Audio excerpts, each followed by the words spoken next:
Good morning all of you.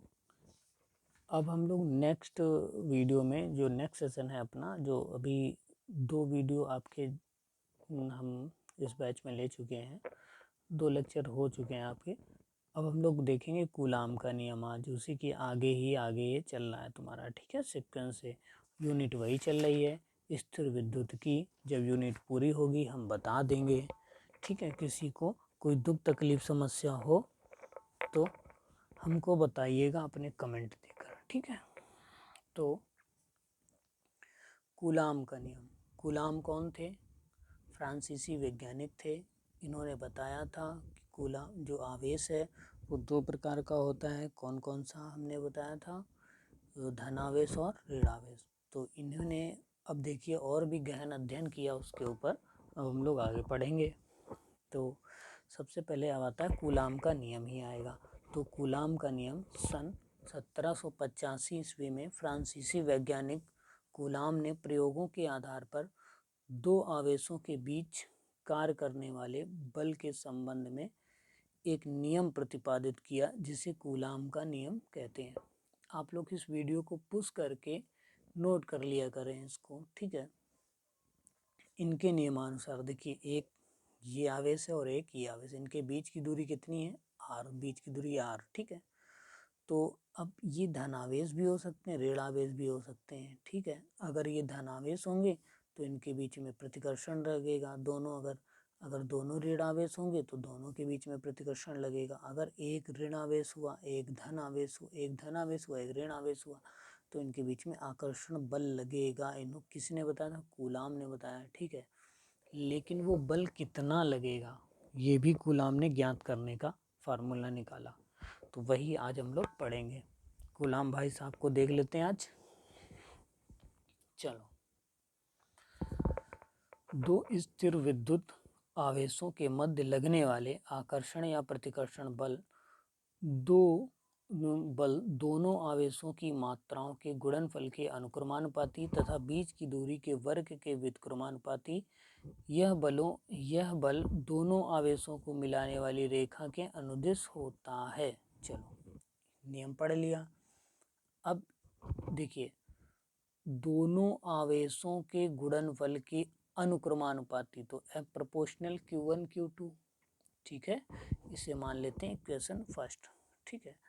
इसके बाद में तथा आवेशों के बीच की दूरी के वर्ग के व्युत्त माने उल्टा, ठीक है, व्युत्क्रमानुपाती होता है।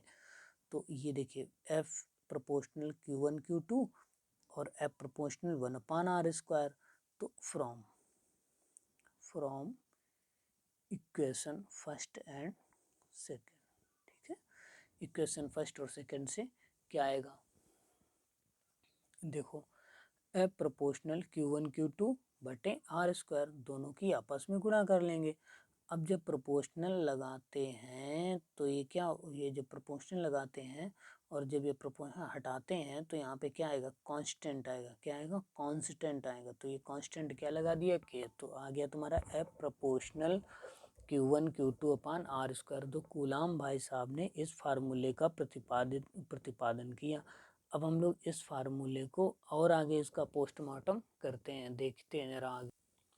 देखिए, यहाँ जो के है ये अनुक्रमानुपाती नेतांक है। भाई साहब हमको भी पता है, आपको भी पता है, मम्मी पापा को भी पता है तुम्हारे, है ना। कि प्रायोगिक मान के आधार पर इसका मान होता है इतना, कितना? 9 × 10 की पावर 9, 9 × 10 की पावर 9, इतना प्रायोगिक मानक के आधार पर इसका मान होता है। ये फंडामेंटल ट्रूथ है, ठीक है। ये प्रयोग द्वारा भाई साहब कूलाम भाई साहब ने बहुत मेहनत की भाई साहब, उनके लिए तालियां बजाना चाहिए आपको। तो उन्होंने इतनी मेहनत की कि उन्होंने कि ये जो अनुक्रमानुपाती नियतांक है इसका मान निकाला, और अपना निकालने के बाद में हम लोगों को बता के बेटा पढ़ो, ठीक है। तो आगे देखिए, के का मान जो होता है प्रायोगिक मान के आधार पर क्या होगा? 9 × 10 की पावर 9 होता है, ठीक है। अब के का मात्रक कैसे निकालेंगे? तो F = K Q1 Q2 अपान r²। हम लोग नर्सरी से पढ़ते चले आ रहे हैं। F देखिए, ये के एक तरफ ले लेते हैं और इन सब पूरे परिवार को इधर भेज देते हैं। तो F × r² अपान Q1 Q2।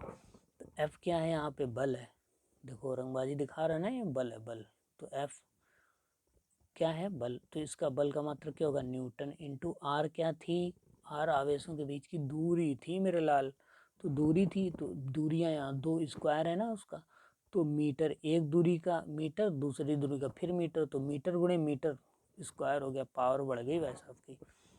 तो बटे ये क्या है, क्यू, क्यू क्या है, आवेश है, और ये भी क्यू क्या है, ये भी आवेश है, दोनों आवेश हो तो दोनों के मात्रक क्या होंगे, कूलाम कूलाम, तो coulomb into coulomb, coulomb square, तो इनका मात्रक के का क्या आ गया, न्यूटन मीटर स्क्वायर प्रति coulomb square, newton metre square प्रति कूलाम स्क्वायर। ठीक है, ध्यान देना, ये सब पूछे जाते हैं परीक्षा में। आगे, यदि बिंदु आवेश निर्गत निर्वात, आगे ध्यान देना, इम्पोर्टेंट टॉपिक, यहाँ से न्यूमेरिकल बनता है। यदि बिंदु आवेश निर्वात अथवा वायु में स्थित हो, तब सुविधा के अनुसार अनुक्रमानुपाती नियतांक k को 1/4πε0 लिखा जा सकता है। ठीक है, आगे देखो, F इजकल टू 1 देखिए k की जगह पर यही मान रख रहे हैं क्या, k is equal to 1/4πε0 into Q1 Q2/r², ये पूरे का मात्रक क्या होगा,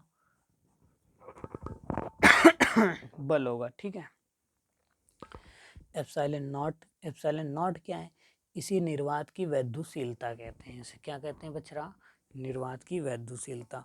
और 1/4πε0 का मान क्या होगा, याद रखना, सबको याद कर दिला देना, सबको याद भी करवा देना घर में सबको, 1/4πε0 equal to 9 × 10⁻9 newton metre square प्रति कूलाम। देखिए इसकी जगह ये के की जगह पे रखा गया है ना बच्चा, तो ये जो के की जगह पे अगर ये रखा गया है, तो जो के का मात्रक होगा वही इसका भी मात्रक होगा, होगा कि नहीं होगा, ठीक है ना। आगे देखते हैं, अब देखते हैं हम लोग एप्सिलॉन नॉट का मात्रक। तो एप्सिलॉन नॉट था क्या, ये बताओ जरा हमको, एप्सिलॉन नॉट तुम्हारा जो था वो तुम्हारा क्या था, हम ये पूछना चाहते हैं आपसे। तो निर्वात की वैद्युशीलता था एप्सिलॉन नॉट, क्या था, निर्वात की वैद्युशीलता। अब देखो जरा, देखो एप्सिलॉन नॉट का मात्रक कैसे निकालते हैं। तो सबसे पहले F is equal to 1/4πε0 into Q1 Q2/r²। इस फार्मूले को भाई साहब दरवाजे पे, अपने गेट के दरवाजे पे लिख दो, ये बिल्कुल अच्छे से लर्न हो जाना चाहिए तुमको, ठीक है। इसी से काफ़ी क्वेश्चन लगेंगे तुम्हारे परीक्षा में, तो आने ही आना, इससे न्यूमेरिकल आते हैं ज़्यादातर, ठीक है। और इससे और भी कई हर जगह लगता है, भाई फिजिक्स है ना, एक दूसरे रिलेट करती है, ठीक है। तो F is equal to 1/4πε0 Q1 Q2/r², ठीक है। तो ये जो 4πε0 है उसको इधर कर दो, इसको इधर कर दो, F को, ये जब नीचे से ये बराबर से इस तरफ जाएगा तो इस ये इधर आ जाएगा, ये इधर आ जाएगा, ये तो सब लोग जानते हो ना, ठीक है। इसके बाद में ये जो 4π है, 4π को नीचे भेज दो, तो बेटा तुम भी जाओ, ठीक है। फिर 4π भी इधर आ गया, 4π इंटू Q1 Q2/r², ठीक है। अब जरा देखो, ये नॉट यहाँ किसने लगा दिया, तुम बहुत बदमाश हो। तो यहाँ पे बेटा 4π का कोई मात्रक नहीं होगा, तो 1/1 न्यूटन इंटू क्यू का मात्रक क्या होगा, कूलाम, की दूसरे क्यू का भी कूलाम, इसका भी मीटर इंटू मीटर, तो हो जाएगा कूलाम स्क्वायर बटे न्यूटन मीटर स्क्वायर, क्या हो जाएगा, कूलाम स्क्वायर बटे न्यूटन मीटर स्क्वायर। तो अब ये बताओ कि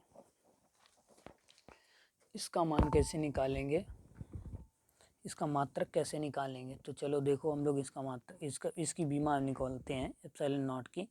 तो एप्सिलॉन नॉट की बीमा निकालने के लिए मैं फिर से वही फार्मूला लिखना होगा, क्या लिखना होगा, 1/4πε0, ये देखो यहाँ पे लिखे दे रहे हैं, ठीक है, दिख नहीं रहा है,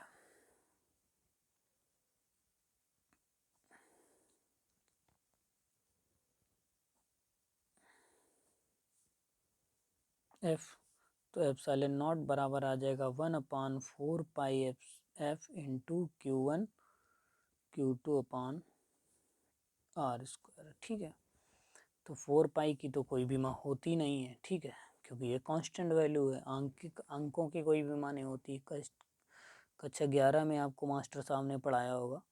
तो Q1 इंटू Q2, ये Q1 Q इजकल टू क्या होती है, Q इजकल टू होती है IT, ठीक है। तो I की भी मान क्या हुई A और T की भी मान हुई T, तो AT, एक की भी मान AT, तो दूसरे की भी मान भी क्या हो गई AT, तो AT A square into T square, ठीक है, A2 T2 और बटे F बल की भी माँ, तो मास्टर साहब ने खूब याद करवाया होगा आपको कूट कूट के, MLT माइनस 2, ये किसकी भी माँ हो गई F की, और इंटू R स्क्वायर, F की भी माँ ये लिख दी, R स्क्वायर की भी माँ क्या होगी L, मीटर है ना, तो M भी L हो गई, L स्क्वायर L2।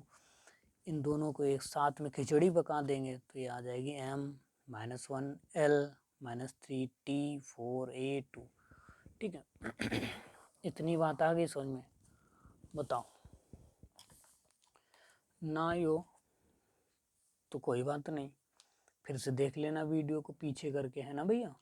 तो 1/4 pi epsilon not equal to, अब देखो हम लोग निकालने जा रहे हैं एप्सिलॉन नॉट का मान, ठीक है।